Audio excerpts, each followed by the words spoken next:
Parfois, la vie exige que nous apprenions à nous soutenir de l'intérieur, parce qu'il n'y aura pas toujours quelqu'un près de toi pour comprendre, consoler ou te sauver, surtout lorsque les combats les plus difficiles se déroulent en silence, dans ton propre esprit. C'est pour cela que la philosophie stoïcienne a traversé les siècles. Elle n'est pas venue pour promettre un monde plus léger, mais pour nous rendre plus forts, plus conscients et mieux préparés. Dans cette vidéo, j'ai réuni 22 leçons extraites des Pensées pour moi-même, le journal personnel de Marc Aurèle, écrite par un homme qui a dû préserver sa lucidité au cœur du chaos. Des leçons qui l'ont aidé à affronter des pertes, des trahisons, des angoisses et des responsabilités immenses, sans jamais perdre sa clarté, sa paix, ni son courage, et qui, aujourd'hui encore, des siècles plus tard, continue d'éclairer ceux qui choisissent de grandir de l'intérieur vers l'extérieur. Que ces paroles te trouvent au bon moment et t'aident à écrire une nouvelle histoire avec plus de force, plus de calme et plus de vérité. Mais avant de commencer, si tu n'es pas encore abonné, profitant pour t'abonner à la chaîne, laisser un like et activer les notifications. On passe tout de suite au premier principe. 1. Quand l'esprit mène, la vie s'aligne. Ton esprit doit être plus fort que ton corps, plus stable que tes émotions. Tu as un corps et un esprit, mais c'est l'esprit, avec sa clarté, son discernement et son pouvoir de décision, qui te rend unique.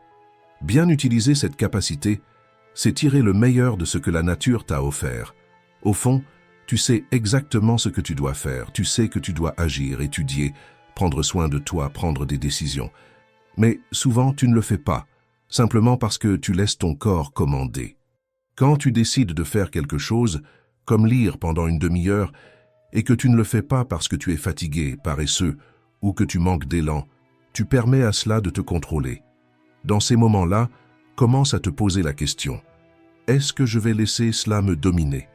Chaque fois que tu cèdes, tu permets à quelque chose de moindre de gouverner quelque chose de plus grand. Tu laisses l'impulsion vaincre la conscience, et cela tôt ou tard te mène à la frustration, au regret, et à cette impression de gâcher ta propre vie. Cela arrive parce que tu n'autorises pas ton esprit à accomplir son potentiel. Mais la vérité, c'est que tu as le choix. Le secret, c'est de renforcer ton esprit pour qu'il ne plie pas face aux envies passagères du corps ni aux hauts et bas des émotions. Quand tu maîtrises ton esprit, tu commences à agir avec clarté, avec intention, avec direction. Et quand tu agis ainsi, tu commences à faire le bien, pour toi et pour les autres. Et c'est cela qui te mène au vrai bonheur, vivre selon ce qui est juste et non selon ce qui est facile. Quand tu places la raison à la tête, ta vie change. Cela peut sembler exagéré, mais c'est presque comme si tu sortais soudainement d'un tunnel sombre pour entrer dans un lieu éclairé. En quelques jours de discipline, de lucidité et d'action, tu peux te sentir comme quelqu'un qui a passé des années à se reconstruire de l'intérieur. Cela arrive quand tu reviens aux principes les plus simples et les plus puissants. Valoriser la raison, chercher ce qui est juste et laisser ton esprit prendre le commandement. Renforce ton esprit pour qu'il soit le leader de ton corps, de tes émotions et de ta vie. C'est ainsi que commence une véritable transformation. 2. Quand tu te respectes, plus personne ne peut te rabaisser. Dans chaque choix que tu fais, accorde de la valeur au respect de toi-même. Demande-toi toujours, est-ce que je serai fier de ça dans une semaine? Dans un an? Est-ce que je suis fidèle à ce que je défends? Ou est-ce que j'essaie simplement d'être accepté? Il est facile de céder. Dire ce que les autres attendent d'entendre, se taire pour éviter un conflit, suivre l'émotion du moment. Mais chaque fois que tu agis contre tes principes, un morceau de ton intégrité se perd. Et il n'existe aucune réussite qui vaille cette perte. Ne considère jamais comme une victoire ce qui te coûte ta paix. N'accepte jamais comme normal ce qui t'oblige à mentir, à trahir ta parole, ou à te contaminer avec de la rancune. Quand tu ressens de la colère, et tu en ressentiras, rappelle-toi, la véritable force ne réside pas dans le fait de crier plus fort ou de répondre avec violence, mais dans le fait de garder ta bienveillance, même quand cela semble absurde. La maîtrise de soi est un acte de courage. Le calme n'est pas une faiblesse, c'est une puissance bien dirigée. Ne sois pas cruel, ni envers les autres, ni envers toi-même.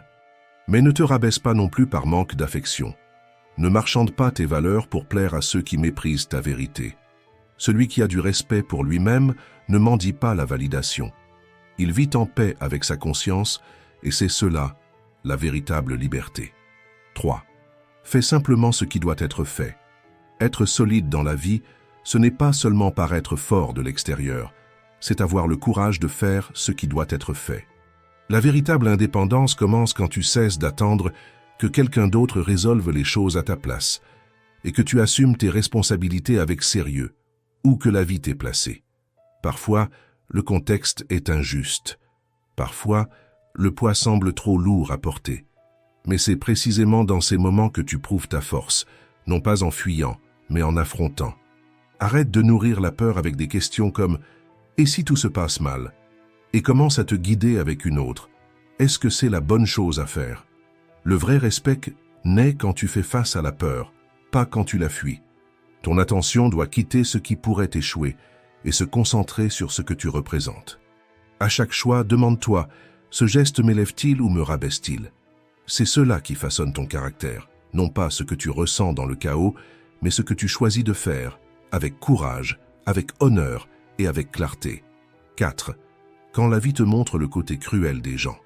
Quand quelqu'un te traite avec grossièreté, froideur ou mépris, ne réagis pas automatiquement. Respire profondément et voici une occasion rare. Celle de prouver que tu as grandi, que tu n'as plus besoin de riposter pour te sentir fort. Si la critique est juste, écoute avec humilité. Il ne s'agit pas de te rabaisser ou de te sentir inférieur, mais d'avoir le courage de t'améliorer. Celui qui veut vraiment évoluer apprend même de ceux qui ne l'aiment pas. Mais si elle est injuste, si elle vient de quelqu'un qui veut simplement blesser, souviens-toi, tout le monde commet des erreurs, y compris toi.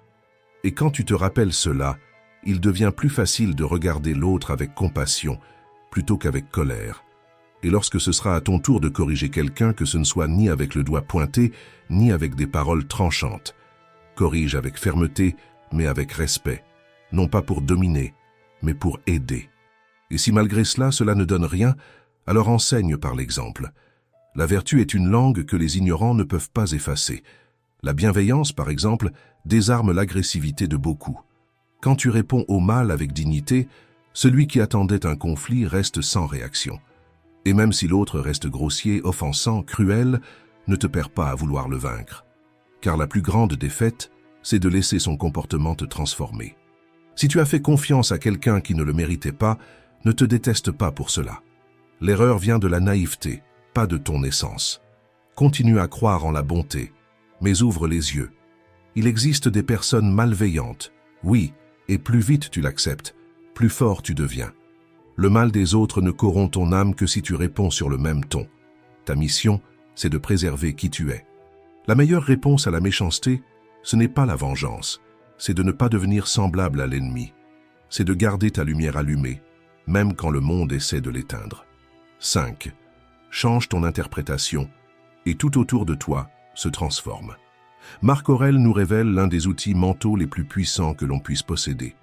Tout dépend de la manière dont tu choisis d'interpréter ce qui t'arrive. Ce n'est peut-être pas une vérité universelle, mais c'est une philosophie de survie. Dans les pires jours, ce choix est ce qui sépare la lucidité de l'effondrement. En réalité, ce n'est pas le fait lui-même qui t'enfonce, c'est le sens que tu lui donnes. Ce n'est pas la pluie qui t'énerve, c'est l'histoire que tu racontes à son sujet.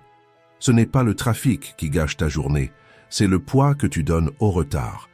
Tu peux maudire le ciel d'avoir éclaté juste au moment de ta sortie, ou remercier le privilège d'être vivant, conscient, avec un corps qui sent l'eau froide frapper sa peau.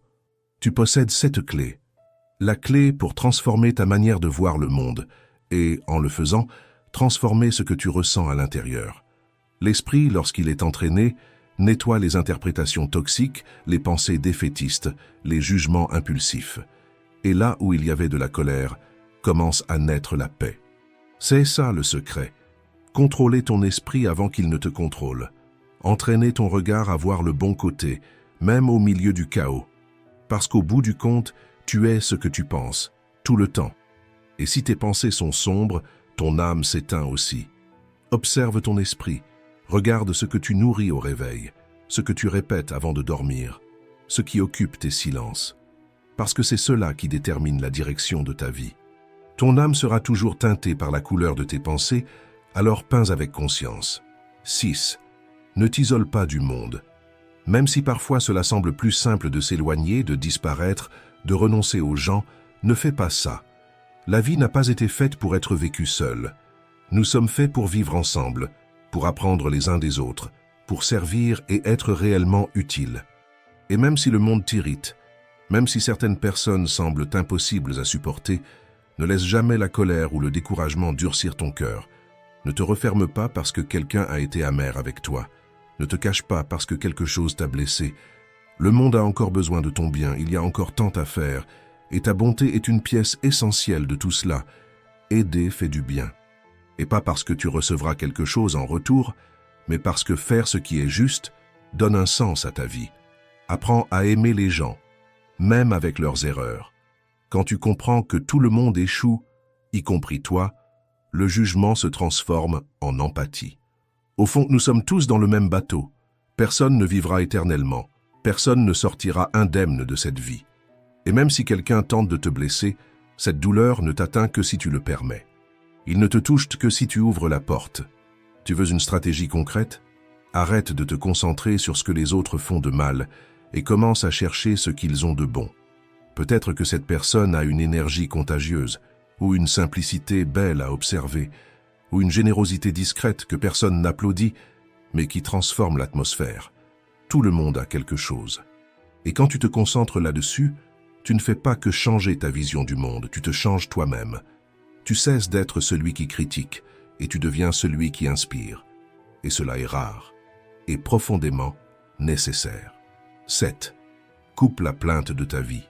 Quelle que soit l'épreuve que tu dois affronter, fais-le en silence, avec fermeté, sans céder à la plainte. Affronte ce qui doit être fait avec courage, sans perdre de temps à te lamenter.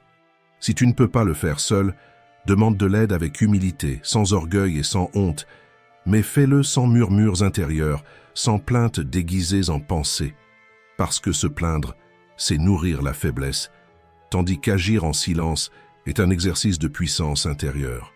8. Celui qui attend trop perd sa propre vie. Rappelle-toi, la vie passe vite et la mort n'attend pas. Si quelque chose doit être fait, c'est maintenant. La justice, la maîtrise de soi, l'action, l'honnêteté ne sont pas des idées pour plus tard. Ce sont des décisions pour aujourd'hui. Pense à tout ce que tu as repoussé, aux opportunités que tu as laissées passer. Tu ne souffres pas parce que tu es faible, mais parce que tu insistes à remettre à demain le choix d'être fort. Et si tu attends un signe, le voici. Le passé ne reviendra pas. Ce que tu as, c'est le présent, et c'est suffisant pour réécrire ton histoire. Il n'est pas trop tard pour devenir quelqu'un d'intègre, d'utile, d'éveillé.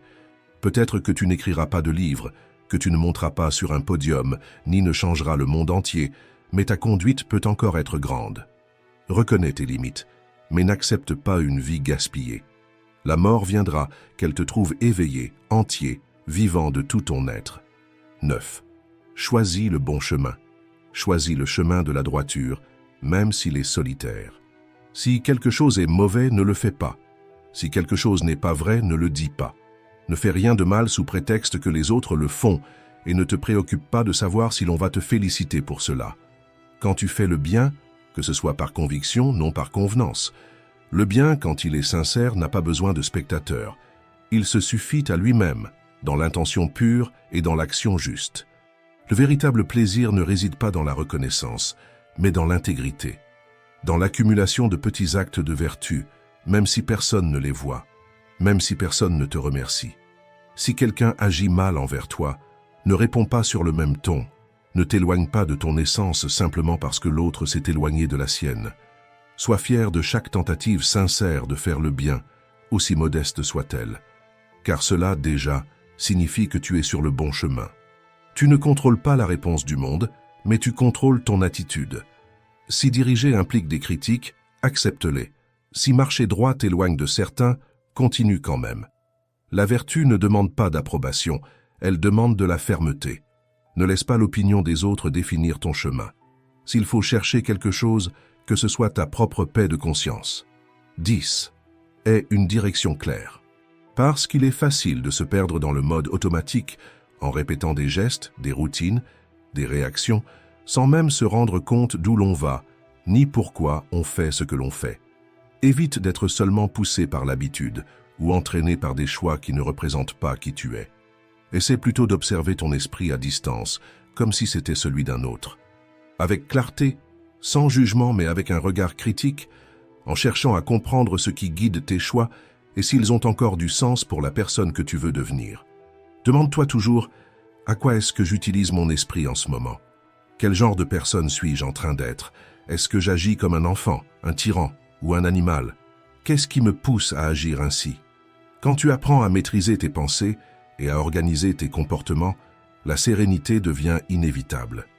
Mais si tu ignores ce mouvement intérieur, si tu vis distrait, les conséquences arrivent vite.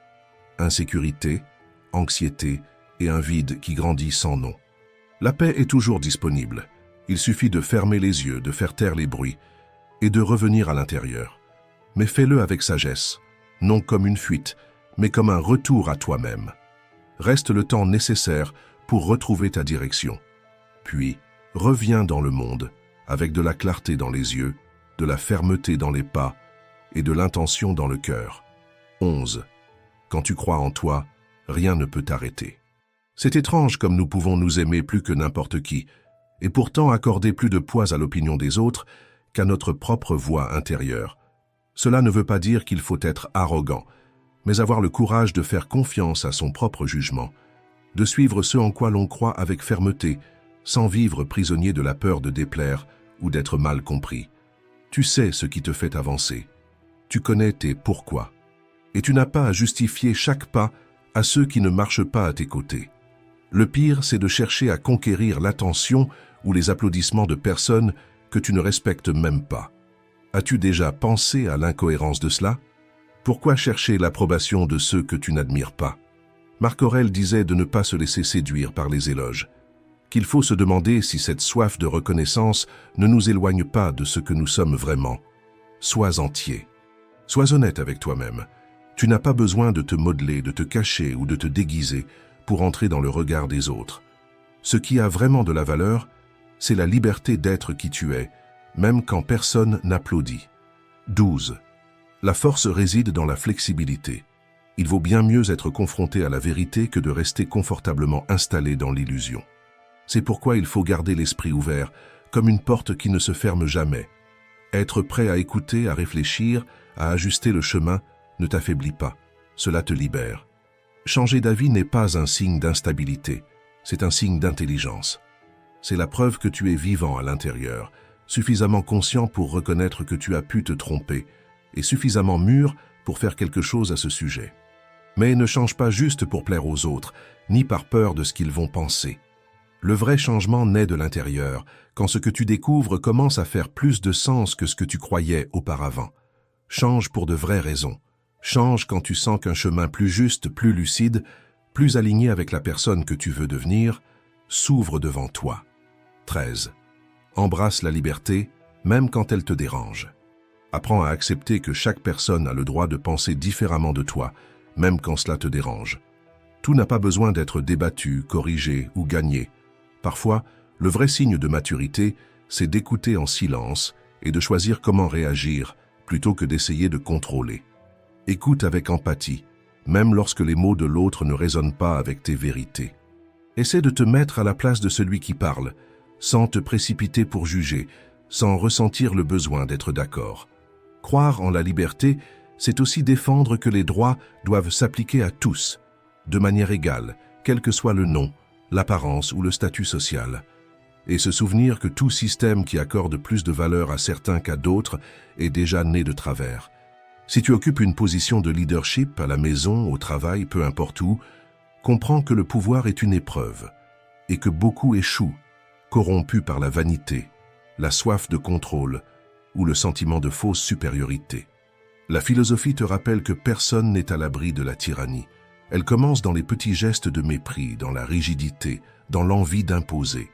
C'est pourquoi tu dois lutter chaque jour pour être un leader de toi-même, avant de vouloir guider les autres.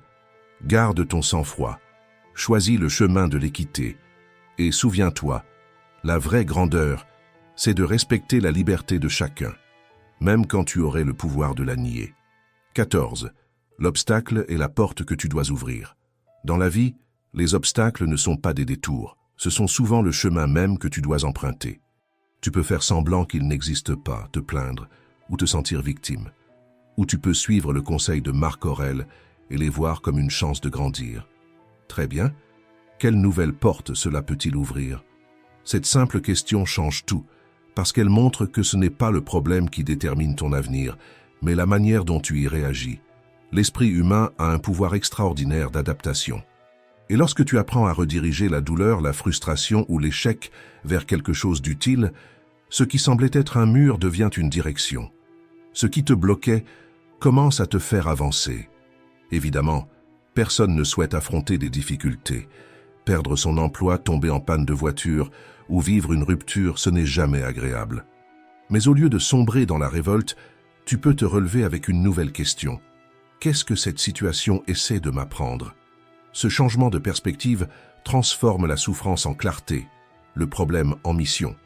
C'est ce qui fait de l'obstacle le chemin. Tu possèdes l'outil le plus puissant du monde, ton esprit. Mais toi seul peux décider si tu vas t'en servir pour sombrer ou pour avancer. Marc Aurèle a écrit ses Pensées pour moi-même, au cœur du chaos, des guerres et des trahisons de l'Empire. Et même entouré de douleur, il a appris à rester calme et ferme, parce qu'il a maîtrisé la seule chose qui compte vraiment, son propre esprit. Et s'il y est parvenu, toi aussi, tu peux y arriver. 15. Tu n'échapperas pas à la douleur, apprends à grandir avec elle. L'univers ne tourne pas autour de nous. Il ne fait pas de distinction entre ceux qui méritent de souffrir et ceux qui ne méritent pas. La vérité, c'est que personne n'a tiré le billet d'une vie parfaite. Tous, sans exception, traversent des épreuves, des pertes, des obstacles qui paraissent plus grands qu'ils ne devraient l'être. Accepter cela, ce n'est pas du pessimisme, c'est de la maturité. C'est reconnaître que vivre, c'est aussi faire face à la douleur, aux imprévus, à ces choses qui échappent complètement à notre contrôle. Marc Aurèle nous rappelle que les difficultés font naturellement partie de l'existence et qu'elles ne sont pas une erreur sur notre chemin. C'est pourquoi, au lieu de souhaiter une vie sans souffrance, nous devons chercher cette force capable de traverser la souffrance sans se briser. Cela ne sert à rien de gaspiller ton énergie à espérer que la douleur n'arrive pas. Ce que tu peux faire, c'est te préparer pour le moment où elle viendra. Et cela, c'est entre tes mains.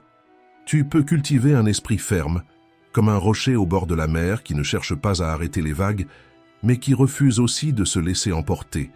Il reste là, et avec le temps, sa solidité transforme même la fureur de l'eau en écume paisible. C'est cette image que Marc Aurèle nous offre. Devenons des promontoires. Soyons capables de rester debout, même lorsque tout autour semble vouloir nous faire tomber. Parce que la vraie paix ne se trouve pas dans l'absence de tempête, mais dans le courage de la traverser, et d'en ressortir encore plus fort. 16. Transforme chaque défi en ta plus grande force. Au lieu de te plaindre quand quelque chose de mauvais t'arrive, considère cela comme une chance. Celle d'avoir tenu bon, celle de rester debout malgré tout. La vie a ce genre d'ironie. C'est précisément dans les jours les plus difficiles que tu découvres qui tu es vraiment.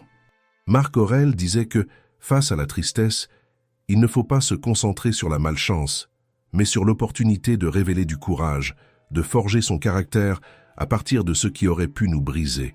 Quand tu regardes l'adversité à travers cette lentille, ce qui semblait injuste devient un entraînement à la force, ce qui ressemblait à une perte devient une préparation, et ce qui semblait être une fin peut se transformer en ton renouveau le plus puissant.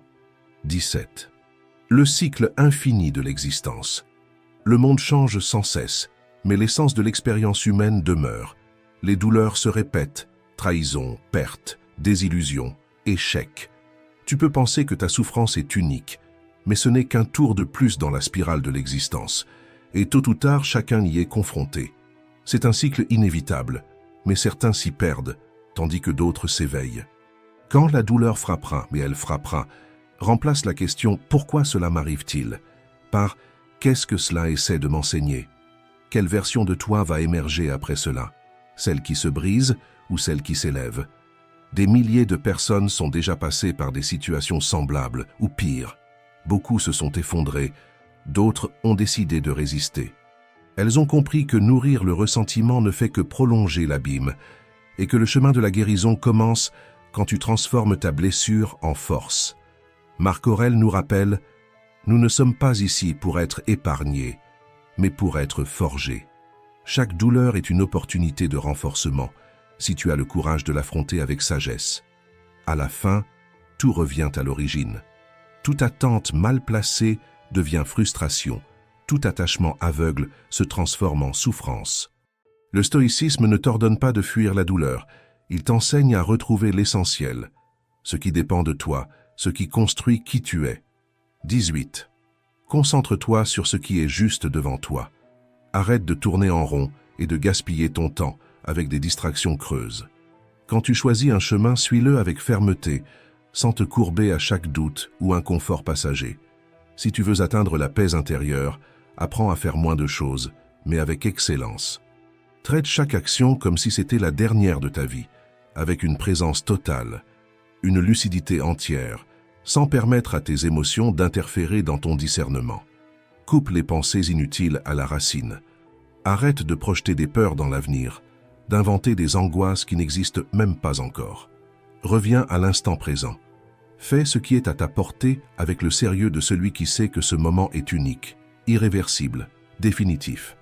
Et si tu te rends compte que tu es paralysé, pose-toi une question avec une honnêteté brutale.